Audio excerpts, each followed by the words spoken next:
महामोह तम कुंज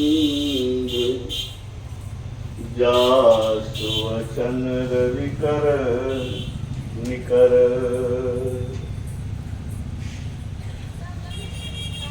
अन्य धन्य सतगुरु सुखद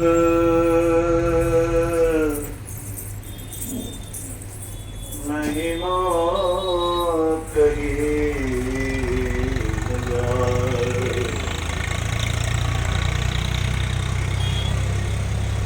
जो कुछ कहो तुम्हारी कृपा मोसे कछु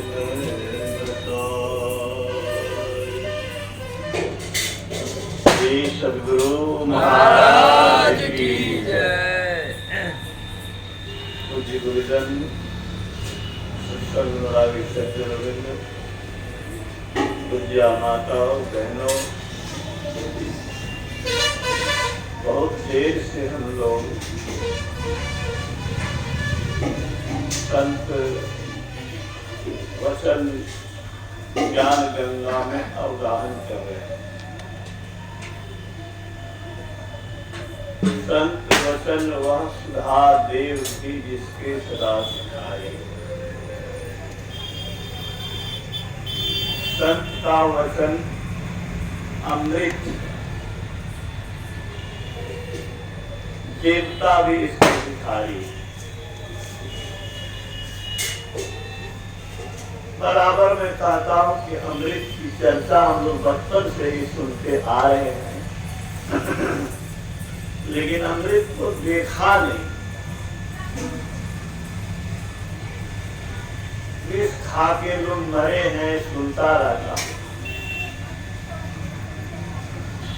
लेकिन अमृत नाम का कोई चीज पदार्थ नहीं है। तो क्या अमृत नहीं है? अमृत है क्या? जिसके सेवन से अमर बन जाए वही है अमृत। गुरु महाराज ने कहा जो संत वचनामृत का सेवन करेंगे वे अमर होंगे। अमर तो है ही संत लोग। अभी सुखदेव मुनि की कथा आप सुन रहे थे कि परीक्षित की दोस्त 1779 ईस्वी में उत्तर प्रदेश में मुजफ्फरनगर एक जिला हेडक्वार्टर है, वहां से 22 किलोमीटर की दूरी पर जिस जगह सुखदेव मुनि प्रकट होकर के चरणदास जी को दीक्षा दिया, वह जगह का नाम ही हो गया सुखदेव। तो कहाँ द्वापर की बात है, कलयुग का शुरुआत है। द्वापर के अंतिम और कलयुग के प्रारंभ की बात। सुखदेव मुनि दीक्षा दी 1779 ईस्वी में। अभी 300 वर्ष हुआ भी नहीं। आप जो सत्संग योग में चरणदास की वाणी में पढ़ते हैं सुखदेव मुनि की बात, वो सुखदेव मुनि शरीरधारी नहीं थे। तो सुखदेव मुनि अमर है कि नहीं? अमर है, तब तो प्रकट होकर के दीक्षा दिए। शरीर छोड़ देते हैं लोग, लेकिन आत्मा अमर रहती है। और जो सिद्ध पुरुष होते हैं वो कभी भी किसी रूप में आ सकते हैं। देवर्षि नारद और महर्षि अंगिरा के दर्शन, बेचन जी आपका नाम है ना? कभी गोरखपुर जाइए तो गीता प्रेस वाटिका में आप जाइए, गीता वाटिका में, वहां आप देखेंगे कि किस जगह पर ये हनुमान पोद्दार जी जो गीता प्रेस के संचालक रहे, बड़े निष्काम कर्म योगी थे, सारे धर्म ग्रंथों को उसने सस्ते से सस्ते मूल्य पर उपलब्ध कराया। आज भी गीता प्रेस की पुस्तक सबसे सस्ती मिलती है। उनको देवर्षि नारद ने स्वप्न में दर्शन दिया, तो कहल हो रहा है मास्टर साहब को, तो स्वप्न में तो बहुत आदमी को दर्शन होता है, लेकिन और क्या बात हुई सो आश्चर्य की बात। कहा कल दिन के 3 बजे मैं आऊंगा। उस उनके साथ में महर्षि अंगिरा भी थे।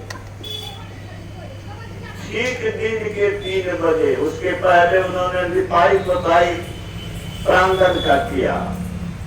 3 बजे 2 सन्यासी उनके कैंपस में प्रवेश कर रहे हैं। वेश बदला हुआ है, ब्रह्मचारी वेश, सादे वेश में। ये समझ गए कि वे ही है। अगवानी किया, लाए। आज भी कीमती गाछ के निकट वो लिखा हुआ है। इसी कीमती गाछ के निकट देवर्षि नारद और महर्षि अंगिरा की भाई जी से वार्ता हुई। वहां जब गए तो फिर स्वप्न वाले रूप में आ गए। मेरे पास पुस्तक है, जिनको शंका है आके पढ़ सकते हैं। 2 उदाहरण मैंने दिया। तीसरा उदाहरण सुनिए। गायत्री संस्थान शक्ति पीठ की बात आप सुनते हैं। आचार्य श्री राम शर्मा को शरीरधारी गुरु नहीं थे। कौन गुरु थे? अशरीरी गुरु। 3 जन्म पहले में गुरु रह चुके हैं। वो स्वप्न में नहीं बल्कि ध्यान में दर्शन दिया। ध्यान करते समय दर्शन दिया। ध्यान आंख बंद करने पर नहीं, खुले आंख में दिया। कोई पढ़ना चाहे तो मैं आचार्य श्री राम शर्मा की वसीयत और विरासत पुस्तक मेरे पास है। आप उनका लिखा हुआ पढ़ सकते हैं कि ब्रह्म मुहूर्त में ध्यान कर रहा था। कमरे में एक दिव्य प्रकाश हो गया। 15 वर्ष की उम्र में उतरना। प्रकाश में एक आकृति उभरी मनुष्य की। मैं भयभीत हो गया, लगा कि कोई प्रेत आ गया, थरथराने लगा। उन्होंने कहा घबराओ नहीं, मैं तुम्हारा 3 जन्म से गुरु रहा। मास्टर साहब पहली बार सुन रहे लगता है। तो 3 जन्मों से गुरु रहा हूँ, तुम्हें वैसे विश्वास नहीं होगा। मैं योग निद्रा में ले जाता हूँ। अब देखिए कौन निद्रा? योग निद्रा। ये डॉक्टर सब बता सके योग निद्रा क्या होता है। वो साधु समाधि जब समझ सकते हैं कि योग में निद्रा, योग निद्रा में ले गए तो जैसे हम लोग सिनेमा में देखते हैं 3 रील आता है जाता है।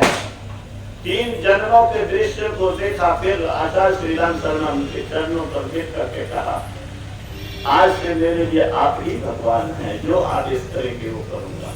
मेरा जीवन आप पर अर्पित है।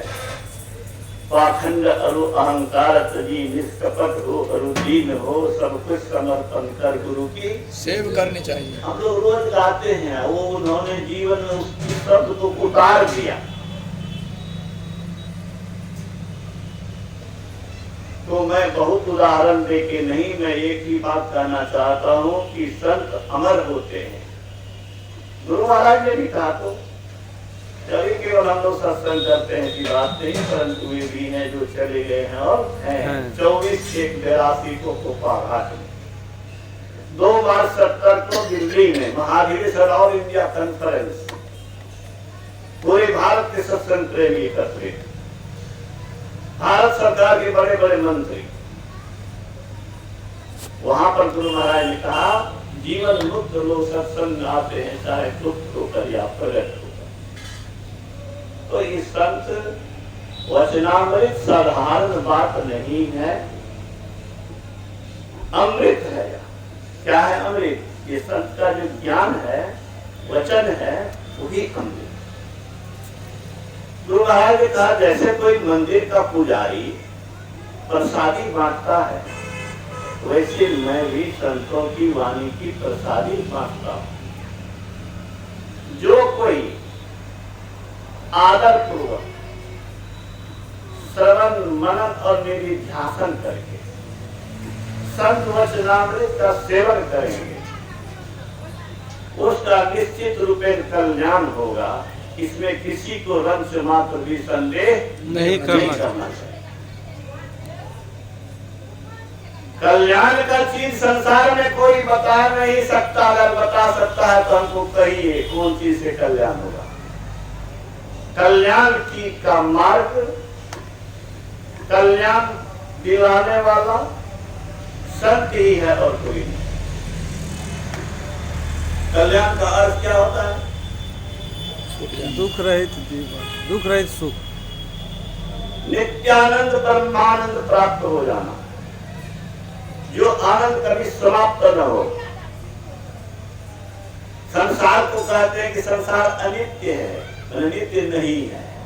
नित्य का मतलब क्या? जो कभी बदले नहीं, जो कभी दिन से नहीं। गुरु महाराज कहते हैं हर हो भाव दुख। क्या करो? भाव दुख को हरो, देहो अमर सुख। क्षणिक सुख हमको नहीं चाहिए। वो सुख सुख नहीं है जो सुख भोग करके फिर हम छटपटाने लगे। वो धन क्या है जो फिर हम निर्धन ही हो जाए। वो मित्र क्या जो शत्रु कल बन जाए। वो मिलन क्या जिसका विचरण तय है। वह पाना क्या जिसका खोना तय है। संसार की सारी चीजें खोने वाली है, समाप्त होने वाली है, छीनने वाली है। जब देह छीन जाएगी तब देह से जुड़ी हुई चीज कहां से रहेगी?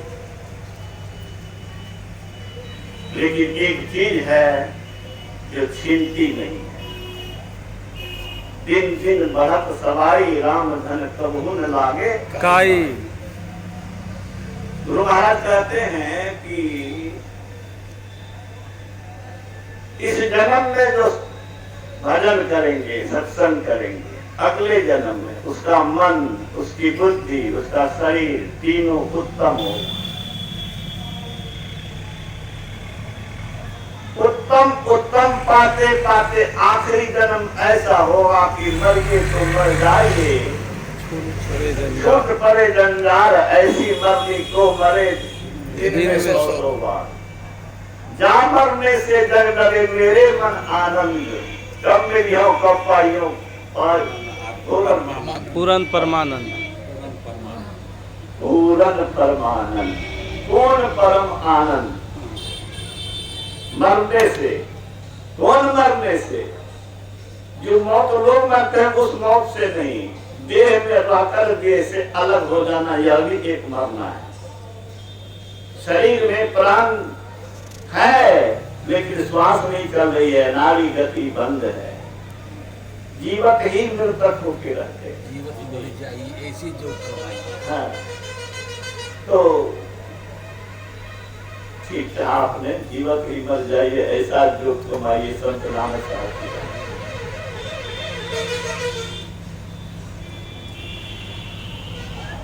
तो कहने का अर्थ क्या है? कल्याण का मूल है सत्संग। कल्याण का मूल है और कल्याण का अर्थ नित्यानंद कहिए, परमानंद कहिए, मोक्ष कहिए, ईश्वर की प्राप्ति कहिए, ईश्वर बन जाना कहिए। इसमें कोई अंतर नहीं है। ठीक है विशल बाबू, ईश्वर बनता है इस सत्संगालय में। ये वो विद्यालय है जो कलेक्टर नहीं बनाता है, ये सृष्टि का कलेक्टर बनाने का रास्ता प्रशस्त करता है। ये ईश्वर बनाता है, ईश्वरी ज्ञान देता है।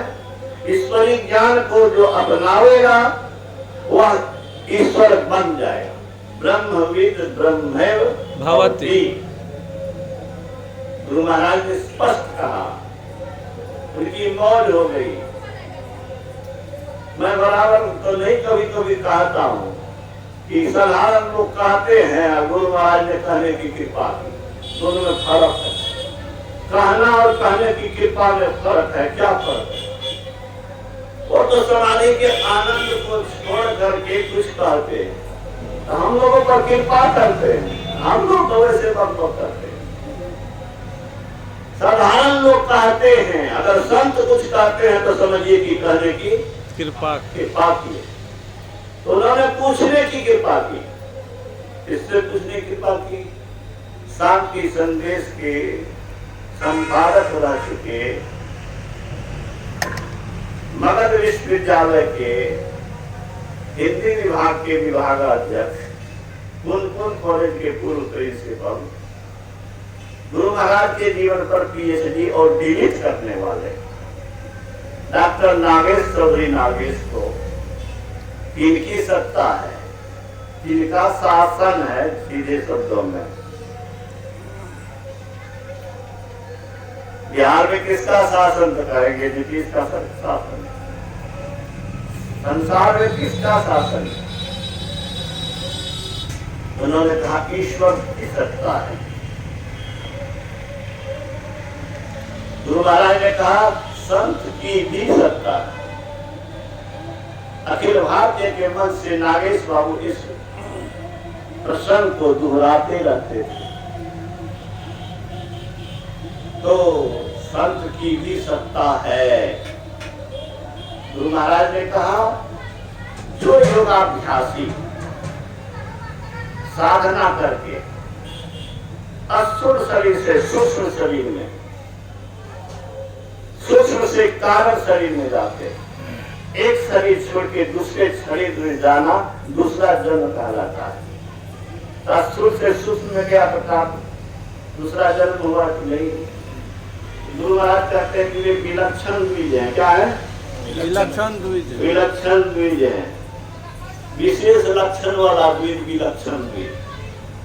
ब्राह्मण के यहाँ जन्म लिया तो उसको भी द्विज कहते हैं। दांत दोबारा जन्म लेता है, इसका नाम भी द्विज है।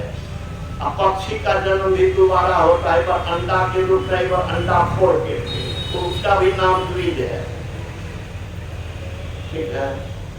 लेकिन योगी जो होते हैं वो क्या होते हैं? विलक्षण द्विज होते हैं। जो योगी असूर सूत्र कारण महाकारण को पार करके साम्यावस्था धारणी प्रकृति से ऊपर अपने को उठा लेते हैं, प्रकृति उसके अधीन हो जाती है, प्रकृति उसके चलाए चलेगी और प्रकृति को रोकने से वो प्रकृति रुक जाएगी। ये किसका वचन है? गुरु महाराज का वचन। कोई आज तक ऐसा शासन राजा नहीं हुआ जिसके शासन से जलराज चलता हो, प्रकृति चलती हो। अब वर्षा हो जाए, वर्षा रुक जाए। स्वामी रामतीर्थ लखनऊ में आए थे, कई रोज से मूसलाधार बारिश हो रही थी, कई रोज से मूसलाधार बारिश हो रही। हॉल में व्यवस्था सत्संग की गई। कोई सोच भी नहीं सकता था कि बाहर में करें, कितनी वर्षा हो रही। हॉल में जब वो आए तो क्या कहा उन्होंने? कहा अब राम आ गया है। राम खुले मैदान में सत्संग करेगा। श्री सद्गुरु महाराज की जय। और इंद्र को मेरी सेवा से हटना पड़ेगा, मेरी सेवा के कारण यहाँ से हटना पड़ेगा। वर्षा रुक गई और जैसा सत्संग होना चाहिए होता रहा। मैं तो कहता हूं उनके कहने की बात छोड़ दीजिए, उनके आवाहन से भी वर्षा रुक जाती है। ऐसे नहीं कह रहा हूं, प्रयोग करके कह रहा हूं। मैं विज्ञान का विद्यार्थी रहा हूं, विज्ञान प्रयोग करता है तब मानता है। मैं भी बेहतर कुछ महसूस करता हूं अपने अनुभूति से, तब मैं कहता हूं। मेरे यहाँ सप्ताह ध्यान शिविर था, 31 दिसंबर की रात है, 1 तारीख को भंडारा होने वाला। कपड़े की घर में बैठा, भयंकर वर्षा हो रही है, बिजली की कड़क हो रही है और हम लोग का भीतर थरथरा है। पत्नी को कहते हैं कैसे होगा कल भंडारा? एक छोटा सा तो घर ही था, 2 ठो कोठरी थी, छोटा सा रसोई घर था, और ना बड़ा बन गया उनकी कृपा से। कैसे खाना बनेगा, कहाँ बनेगा, लोग कहाँ खाएंगे, कैसे सब, ये हम लोग चिंता किए।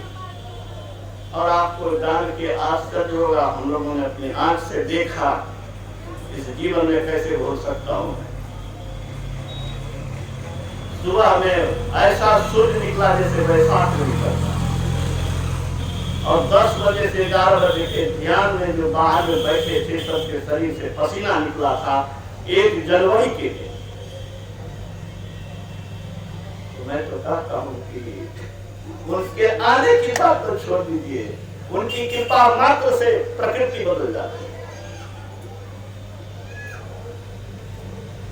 उनकी शरण में जो नहीं है उसका खैर नहीं। ठीक है बेचन जी, गौर कर लीजिए, मैं बहुत बड़ी बात कह रहा हूं। श्रीमती गांधी देश को चलाने वाली थी, विदेशों में उनका सम्मान था, भारत में उनको दुर्गा का अवतार कहा गया था। तब जब बांग्लादेश को अलग किया था पाकिस्तान से, वाजपेयी ने कहा था, लेकिन उसकी अंतिम हालत क्या हुई किसी से छुपा है, अंगरक्षक ने धुएं डाला। बड़े से बड़े लोग की दुर्दशा हुई है। बिहार के मुख्यमंत्री श्री कृष्ण सिंह के सामने लोग डर से बोलते नहीं थे मंत्री। आज का समय नहीं है, उस समय नेहरू का दबदबा और श्री कृष्ण सिंह का दबदबा अलग था। जो चाहते थे सो होता था। जैसे लालू के सरकार में लालू के सिवा किसी का नहीं चलता है, वैसे ही श्री कृष्ण सिंह का था। मैं ज्यादा नहीं सुनाऊंगा, अंतिम सुनाता हूं। वैसे दबदबा वाले मुख्यमंत्री के अंतिम में शिशु हुआ गए थे दर्शन करने के लिए, भेंट करने के लिए। उनके प्रिय पात्र थे, आदर दिया था। जब उनके घर गए तो देह में तीर निकल गया था, शरीर दुर्गंध कर रहा था। नाक पर कपड़ा लेकर के श्री कृष्ण सिंह, दरोगा नहीं, श्री कृष्ण की बात कर रहा हूं, श्री कृष्ण सिंह मुख्यमंत्री का शिशु हुआ। हमको कहे, मेरी डायरी में लिखो के सही सी बात है। तो कहां तो बिहार के मुख्यमंत्री और कहां शरीर से दुर्गंध हो रहा है। लोग नजदीक जाने में नाक पर कपड़ा ले रहे हैं। किसके शरीर की कब दुर्दशा होगी कोई बता नहीं सकता है। संसार की कोई भी व्यवस्था आप कर लें, आपको कोई गारंटी नहीं है कि आप दुर्दशा से बचेंगे। मैं तो कहता हूं कि संत शरण के सिवा दुर्दशा से बचने का कोई जगह नहीं है। अगर कोई है तो मुझसे तर्क करे, दिखा दे, साबित करे। मैं साबित करूंगा कि संत शरण से बढ़कर के सुरक्षित जगह कोई नहीं। संत ने कहा है, संत शरण जो पड़ा ताही का लगा ठिकाना, और कहीं नहीं कुशल सकल वैराग समान। सब काल के मुख में पड़ा, मार्ग भूखा बाघ काल के मुख और करो चेतो सवेरे बचो ध्यान के दावे। काल मुख से निमुखी भागो ध्यान के बल भाई रे, ऐसा अवसर कोई हो तो रोई हो पछताई रे। क्या सोवत गफलत के मारे, जाग जाग मन मेरे, अंत काल संगी न होगा, संग न चल कूटे। यह धन धाम कुटुंब कबीला सब स्वागत के चेले। अंत काल संगी न होगा, संग न चल को तेरे। तन मन सुख है ना सुख तेरो, एसी का सुख हवाई जहाज का सुख कोई सुख नहीं है। तन सुख मन नहीं है तेरे, आत्मा सुख भी तेरे। तन मन सुख है ना सुख तेरो।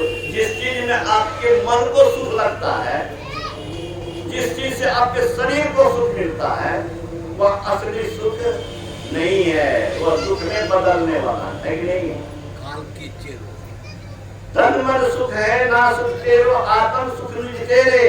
तन मन सुख निज के जानियो भय काल के चेरे। तब करो क्या, दृढ़ प्रतीत प्रीत कर गुरु से कर सत्संग सवेरे। सवेरे या विधि भव फंदा कटी गई है मेरी कहते ही तेरे। सारे दुख और दुर्दशा से बचने का उपाय है सत्संग। सत्संग नहीं तो कल्याण नहीं।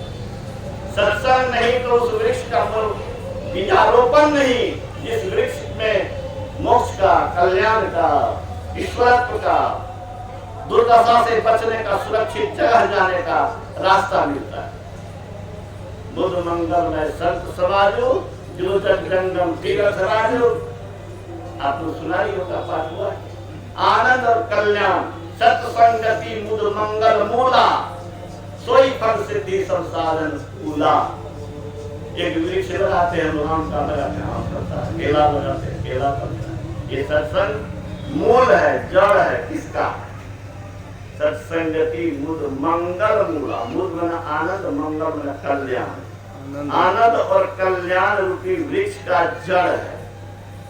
केला के गाछ लगाओ केला फलेगा और आनंद और कल्याण का जड़ लगाओगे आनंद और कल्याण रूपी वृक्ष में वो फल मिलेगा। आनंद और कल्याण मिलता है सत्संग से। सत्संग नहीं तो सद्बुद्धि नहीं है? अरे सत्य जब सत्ता है बुद्धि में तो कहलाता है सद्बुद्धि। सत्य जब सत्ता है जन में तो कहता है सज्जन। असत्य जब सत्ता है कर्म में तो कहता है सत्कर्म। असत्य जब सत्ता है गति में तो होता है सद्गति। सत्य के बिना कहाँ से सद्गति? सत्य के बिना से सत्कर्म कहाँ? सत्य के बिना सद्बुद्धि कहाँ? सत्य से सत्य है क्या? जो बदलता नहीं, जो विनष्टा नहीं, जो एक समान रहता है, वह परमात्मा है। परमात्मा से जो सटी हुई बुद्धि है वही है सद्बुद्धि। जो बुद्धि परमात्मा की ओर ले जाए परम वही है सद्बुद्धि। और परमात्मा से विमुख करे वह बुद्धि नहीं है, वह दुर्बुद्धि है, क्योंकि उसे दुर्गति होगी। और किसी बात है शब्द ही बोल रहा है। संत की बात मैं छोड़ देता हूँ। सत्य ही बोलता है, सत्य बोलता है ना। क्या बोलता है सद्बुद्धि? क्या बोलता है कि बुद्धि को सत्य को सटाओ, बुद्धि को सत्य में जोड़ो, बुद्धि को ईश्वर में जोड़ो तो सद्बुद्धि होगी। नीलो सत्संग विवेक न होई राम कृपा बिनु सुलभ गगन चढ़ई रज पवन प्रसंगा कीच ही नीच मिले जल संगा। जो धूल कण हवा में उड़ रही है ना, हवा के संग वो आकाश में उड़ती रहती है। और पानी जब उसका संग होता है तो कीचड़ बन जाता है। जो धूल व्योमविता में आकाश में उड़ान भर रही थी वो पानी के संग नीचे जाने वाला है। पानी वो नीचे ले जाएगा। इसी तरह से दुर्जन का संग करोगे उसके दुर्बुद्धि मिलेगी, दुष्कर्म करोगे दुर्दशा होगी, पताल चले जाओ। पूछे हुए चरित्र पुरुष के जिनको सत्य से प्रेम है, जिनको ईश्वर से प्रेम है, जो ईश्वर को पाया है, ईश्वरी ज्ञान देता है, उससे सचो। आकाश में व्योमविता में उड़ान भरोगे। अभी हमारे इंजीनियर साहब कई उदाहरण दिए। सिपाही से हमारे सिरधर बाबा क्या हो गए? अंतर्गामी हो गए। शिशु बाबा पार्टी पेंसिल लिए करके घूमते थे। सन्यासी बनने के बाद हमारे आचार्य श्री ने बख्शीश में प्रवचन में पार्टी पेंसिल रखते रहे द्वारा और सीखे।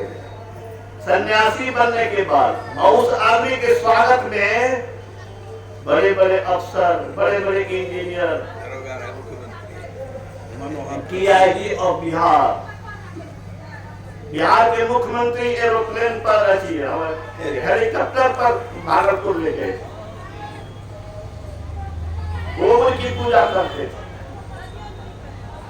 एक बार उसने कहा कि ने कहा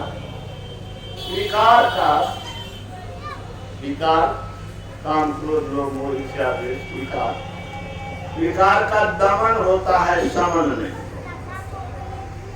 विकार का दमन होता है समन नहीं। समाप्ति नहीं होगी विकार की।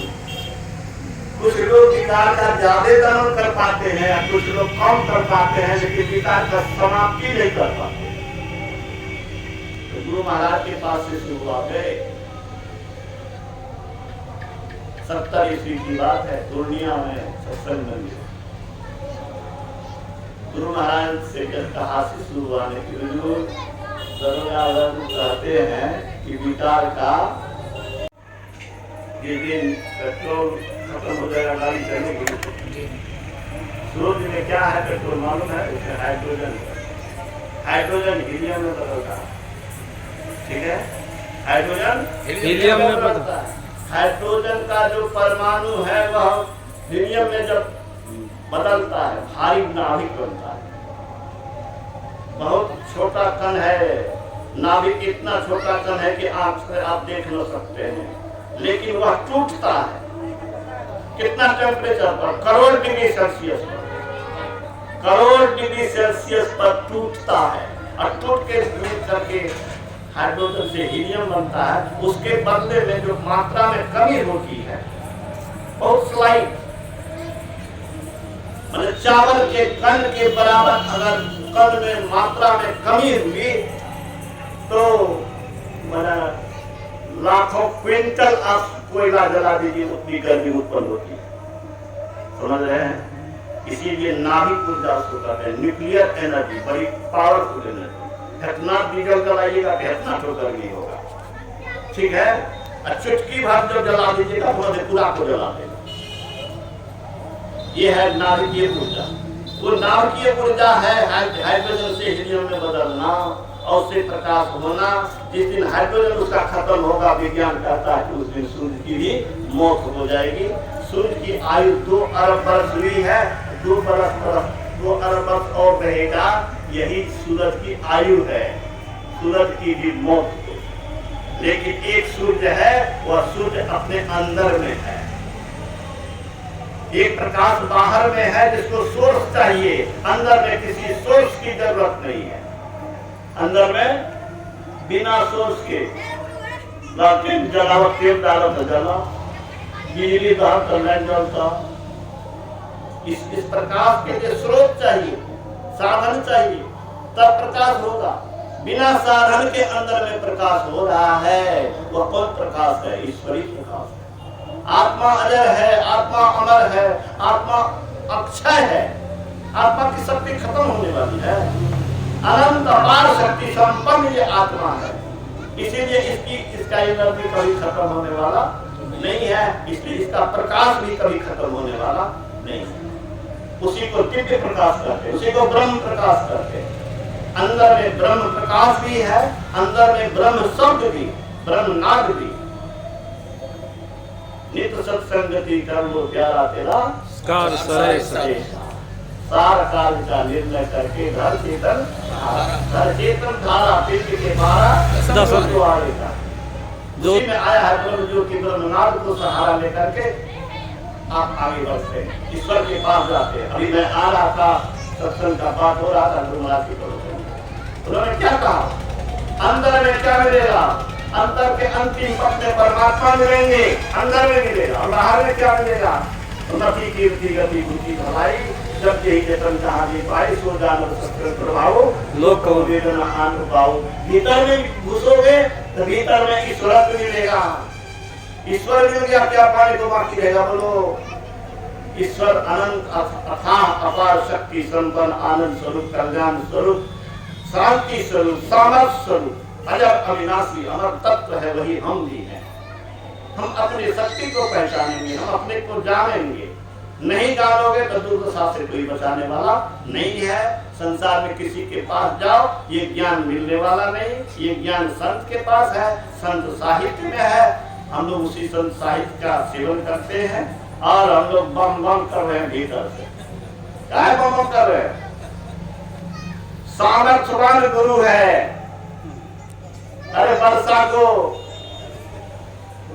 कर हुआ धूप में बदल करके जब पसीना 1 जनवरी को बहा दिया तो वो गुरु के शरण में है। हमारा काल भी पाकर क्या कर सकता है? शरीर भी त्याग करेंगे तो निर्भय निश्चिंत होकर रहेंगे कि हम एक ही लक्ष्य होना चाहिए। क्या लक्ष्य होना चाहिए? किसी भी हालत में इनके आचरण, इनके आदेश, उपदेश, निर्देश से हमारा अंतःकरण हटे नहीं। अगर हटे तो कान पकड़ करके, जैसे अभी बेचन जी कान पकड़ के प्रणाम करते, कान पकड़ करके उनके सामने संकल्प लीजिए कि हे गुरु महाराज, ये गलती भाग गए, आप एहन नहीं करो, एहन नहीं हुए, यो खातिर तुम ही हमरा बोल रहे। उनसे प्रार्थना कीजिए, अगर कोई गलती हो जाए ढूंढो, पछताओ और उनसे कृपा की भीख मांगो। मैं समझता हूँ कि सृष्टि में कल्याण से का इससे दूसरा कोई रास्ता नहीं है। श्री सद्गुरु महाराज।